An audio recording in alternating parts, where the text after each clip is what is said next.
Summon கொடுத்துருக்காங்க. நேரில் நான் போகிறேன். கேட்கக்கூடிய கேள்விகளுக்கு உரிய பதில கொடுப்பேன். தமிழ்நாட்டு அரசியல்ல கடந்த சில ஆண்டுகளா அதிகமா பேசப்பட்ட பெயர்கள்ல ஒன்று செந்தில் பாலாஜி. ஒரு காலத்துல அதிமுகவுல முக்கிய அமைச்சரா இருந்தவர். பின்னர் திமுகவுல இணைந்து தமிழக அரசின் மிகவும் செல்வாக்குமிக்க அமைச்சர்கள்ல ஒருவரா உருவெடுத்தாரு. ஆனா இப்போ மீண்டும் அவர் பெயர் தேசிய அளவுல தலைப்பு செய்தியா மாறி இருக்கு. காரணம் 397 கோடி மதிப்பிலான டிரான்ஸ்பார்ம்கள் கொள்முதல் முறைகேடு குறித்த குற்றச்சாட்டுகள். அதன் அடிப்படையில் தொடங்கப்பட்டிருக்க சிபிஐ விசாரணை. இது ஒரு சாதாரண வழக்கா இல்ல தமிழ்நாட்டு அரசியல்ல மிகப்பெரிய தாக்கத்தை ஏற்படுத்தக்கூடிய அரசியல் நிகழ்வா? இந்த வழக்கோட பின்னணி என்ன? எதிர்கட்சிகள் ஏன் இதை பெரிய விவகாரமாக்குறாங்க? திமுக ஏன் இது அரசியல் பழிவாங்கல்னு சொல்றாங்க? இறுதியா இந்த விவகாரம் தமிழக அரசியலை எந்த திசைக்கு கொண்டு செல்லும்?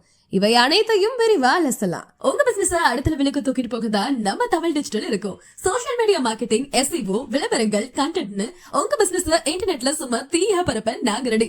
உடனே போன் எடுங்க. 9787349442 ஒரு கால் போடுங்க. உங்க பிசினஸ் ஆன்லைனுக்கு மாத்துவோம். இந்துடா படத்திற்கு உதவ QR கோடை பயன்படுத்திடுங்க. 2 ஜிபே நம்பர் இருக்கு, போன்பே நம்பரும் அதுதான். தாராளமாக அது மூலமாக நீங்க அனுப்பலாம். ஏதாவது உங்களுக்கு சிரமம் இருந்தால் அதுக்கு நீங்க கால் பண்ணி கேட்டுக்கலாம். இதுவரைக்கும் நீங்க இந்துடா படத்தை பார்க்கலன்னா அந்த லிங்கை கிளிக் பண்ணி தாராளமாக நீங்க பார்க்கணும், மற்றவங்களுக்கும் பகிரணும்னு நான் கேட்டுக்கிறேன். நன்றி, வணக்கம். தமிழ்நாட்டுல பல அமைச்சர்கள் வந்திருக்காங்க, பலர் சென்றிருக்காங்க. ஆனா சில அரசியல்வாதிகள் மட்டுமே கட்சியின் தேர்தல் அரசியலுக்கும் அமைப்பு அரசியலுக்கும் ஒரே நேரத்துல முக்கியமானவங்களா இருப்பாங்க. அப்படிப்பட்டவங்கள்ல ஒருவர் தான் செந்தில் பாலாஜி. கரூர் மாவட்ட அரசியல்ல தன்னோட பயணத்தை தொடங்கின அவரு அதிமுக காலத்துல அமைச்சரானாரு. பின்னர் அரசியல் சூழ்நிலை மாறிய போது திமுகவுல இணைஞ்சாரு. 2021 தேர்தலுக்கு பிறகு மின்சாரம் மற்றும் மதுவிலக்கு தொடர்பான முக்கிய துறைகள் அவர்கிட்ட ஒப்படைக்கப்பட்டுச்சு. குறிப்பா மேற்கு தமிழகத்துல திமுகவின் வளர்ச்சிக்கு அவர் முக்கிய காரணமா பார்க்கப்பட்டாரு. அதனால அவர் ஒரு சாதாரண அமைச்சர் இல்ல, திமுகவோட தேர்தல் இயந்திரத்துல முக்கிய பாகமா பார்க்கப்பட்டாரு. இதுவே தற்போது நடைபெற சிபிஐ விசாரணைக்கு கூடுதல் அரசியல் முக்கியத்துவத்தை கொடுக்குது. இப்ப முக்கியமான கேள்விக்கு வருவோம். இந்த வழக்கு என்ன, குற்றச்சாட்டு என்ன? 2021 23 வரைக்கும் தமிழ்நாடு மின்சார வாரிய ஆயிரக்கணக்கான டிரான்ஸ்பார்மர்களை கொள்முதல் செஞ்சாங்க. அப்ப வெளியிடப்பட்ட டெண்டர்கள் மற்றும் ஒப்பந்தங்களோட முறைகேடுகள் நடந்திருக்கலான்னு சில நீதிமன்றத்தை அணுகுனாங்க. குறிப்பா பல நிறுவனங்கள் ஒரே மாதிரியான விலைகள் அளிச்சாங்க. போட்டி ஏலம் நடந்ததா தெரியல. சில ஒப்பந்தங்கள் சந்தை விலையை விட அதிக விலையில வழங்கப்பட்டிருக்கு. அரசுக்கு நூற்றுக்கணக்கான கோடி ரூபாய் இழப்பு ஏற்பட்டிருக்கலாங்கிறது தான் குற்றச்சாட்டு. இந்த குற்றச்சாட்டுகள் வெறும் அரசியல் குற்றச்சாட்டுகளா மட்டும் இல்லாம நீதிமன்றம் வரைக்கும் போயிருக்கு. இதுவே இந்த விவகாரத்தை மிகவும் முக்கியமானதாகவும் மாற்றிருக்கு. இந்த விவகாரத்துல மிக முக்கியமான திருப்பம் நீதிமன்றத்தோட முடிவு. பொதுவா அனைத்து வழக்குகளும் சிபிஐக்கு மாற்றப்படுவது கிடையாது. நீதிமன்றம் ஒரு வழக்கை சிபிஐக்கு மாற்றும் போது அது ஒரு பெரிய விஷயம். ஏன்னா மாநில அமைப்புகள் மீது சந்தேகம் இருக்கு என்று நீதிமன்றம் கருதும் போது மட்டும்தான் அப்படி நடக்கும். இந்த வழக்குல உண்மை வெளிவர வேண்டும், பொதுமக்களுடைய நம்பிக்கை பாதுகாக்கப்பட வேண்டும் என்ற அடிப்படையில் சுயாதீன விசாரணை தேவை என்று நீதிமன்றம் கருத்து தெரிவிச்சிருந்தாங்க. இதன் பிறகு சிபிஐ விசாரணை ஆரம்பமாச்சு.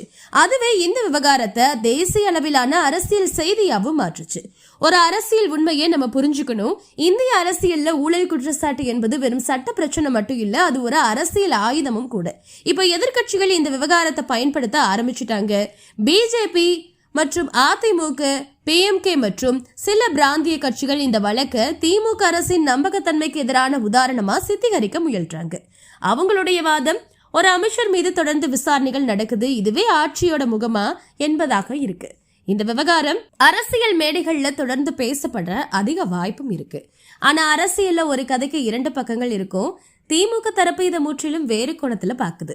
அவர்கள் கூறுறது இது அரசியல் நோக்கத்தோட நடத்தப்படுற நடவடிக்கை. எதிர்கட்சிகள் தேர்தலில் தோல்வி அடைந்த பிறகு நிர்வாகத்தை முடக்க முயற்சிக்கிறாங்க, மத்திய அமைப்புகள் அரசியல் நோக்கத்திற்காக பயன்படுத்தப்படுறாங்க என்ற குற்றச்சாட்டை திமுக முன் வச்சிருக்காங்க. அதாவது எதிர்கட்சிகள் இதை ஊழல் விவகாரமா பாக்குறாங்க, திமுக இதை அரசியல் தாக்குதலா பாக்குது. இதுவே இந்த விவகாரத்தை இன்னும் சிக்கலானதா மாற்றுது. ஒரு முக்கியமான கேள்வி, தமிழ்நாட்டுல பல அமைச்சர்கள் இருக்கும்போது ஏன் செந்தில் பாலாஜி மட்டும் இவ்வளவு கவனத்தை பெறுறாரு? காரணம் அரசியல். அவர் ஒரு தேர்தல் மேலாண்மை நிபுணரா பார்க்கப்படுறாரு. கட்சி அமைப்பை வலுப்படுத்தும் திறன் கொண்டவர். மேற்கு தமிழ்நாட்டுல திமுகவோட வளர்ச்சிக்கு காரணமானவர். ஆனால அவரை பலவீனப்படுத்துவது அரசியல் ரீதியா திமுகவை பலவீனப்படுத்தும்னு எதிர்கட்சிகள் கருதுறாங்க. இதுவே அவரை அரசியல் மையமா மாற்றி இருக்கு.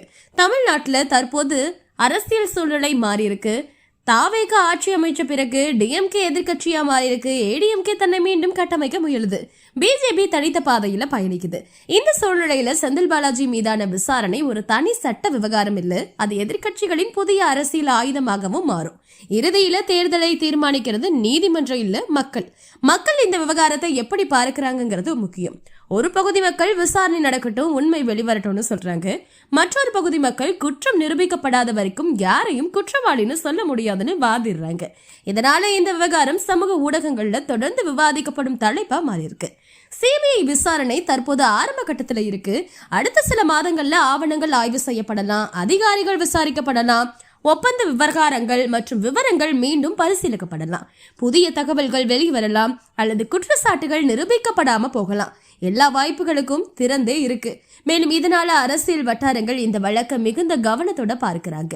செந்தில் பாலாஜி தொடர்பான சிபிஐ விசாரணை என்பது ஒரு சாதாரண செய்தி இல்ல, இது சட்டம், அரசியல், அதிகாரம், தேர்தல் கடிதம், மக்கள் மனநிலை எல்லாவற்றையும் ஒன்றா இணைக்கிற ஒரு பெரிய அரசியல் நிகழ்வு. இந்த வழக்கின் இறுதி முடிவு என்பது எப்போ வரும் என்பது தெரியாது. ஆனா ஒரு விஷயம் மட்டும் தெளிவா தெரியுது, தமிழ்நாட்டு அரசியல்ல அடுத்த சில மாதங்கள்ல செந்தில் பாலாஜி என்ற பெயர் தொடர்ந்து தலைப்பு செய்திகள்ல இருக்கும். இந்த விசாரணை ஒரு அரசியல்வாதியின் எதிர்காலத்தை மட்டும் தீர்மானிக்காது, ஒரு கட்சியின் அரசியல் பாதையையும் பாதிக்கக்கூடும். இது ஊழல் வழக்கா முடிவடையுமா அல்லது அரசியல் பழிவாங்கல் என்ற வாதத்தை உறுதிப்படுத்துமா? அதற்கான பதில காலமும் விசாரணையும் நீதிமன்றமும் மட்டுமே சொல்லும். அது வரைக்கும் தமிழ்நாட்டு அரசியலின் மிகவும் கவனிக்க வேண்டிய கோப்புகள்ல ஒன்றா இந்த சிபிஐ விசாரணை தொடரும். உண்மை எது, அரசியல் எது, மக்களின் தீர்ப்பு எது? இந்த 3 கேள்விகளுக்கான பதில தமிழ்நாடு காத்திருக்கு. உங்க பிசினஸ் அடுத்த லெவலுக்கு தூக்கிட்டு போகதா நம்ம தமிழ் டிஜிட்டல் இருக்கும். சோஷியல் மீடியா மார்க்கெட்டிங், SEO, விளம்பரங்கள், கண்டென்ட்னு உங்க பிசினஸ் இன்டர்நெட்ல சும்மா தீயா பரப்ப நாங்க ரெடி. உடனே போன் எடுங்க. 9787349442 ஒரு கால் போடுங்க. உங்க பிசினஸ் ஆன்லைனுக்கு மாத்துவோம். இந்துடா படத்திற்கு உதவ QR கோடை பயன்படுத்திடுங்க. 2 ஜிபே நம்பர் இருக்குது, ஃபோன்பே நம்பரும் அதுதான். தாராளமாக அது மூலமாக நீங்கள் அனுப்பலாம். ஏதாவது உங்களுக்கு சிரமம் இருந்தால் அதுக்கு நீங்கள் கால் பண்ணி கேட்டுக்கலாம். இதுவரைக்கும் நீங்கள் இந்துடா படத்தை பார்க்கலன்னா அந்த லிங்கை கிளிக் பண்ணி தாராளமாக நீங்கள் பார்க்கணும், மற்றவங்களுக்கும் பகிரணும்னு நான் கேட்டுக்கிறேன். நன்றி, வணக்கம்.